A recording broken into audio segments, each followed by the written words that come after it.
caricature ya lelo Jesse Jeba a dessiné nini tolanda caricature. Pire petit na biso ataka chapeau na caricature lingala facile lelo azali ko kamwa yoka nenga azali koloba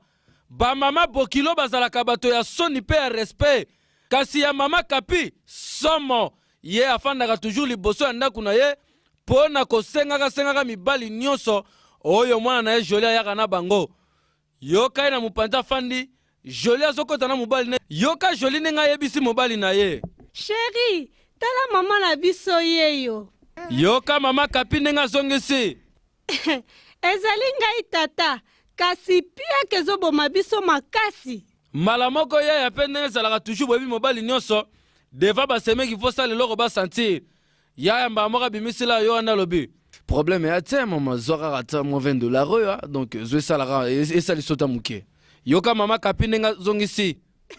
melesi papa balakisi lisusu Jolie ye na tatu moko boye bien maleti plein na mbongo tatu wana azali kosopela mama mbongo yoka mama kapi ndenge azali kosepela nde bandi kobwakelela kokamwa esuki wana te Jolie ye lisusu na vie mandefu yoka lare ndenge azali kobwaka mama kapi toujours azali koyanga mino esengo ndenge bazali kosopelela Jolie ye suna mobali mosusu ta bazotambola lokola mobali wana bapresentaki ye te mama kapi ye moko awelisi mbote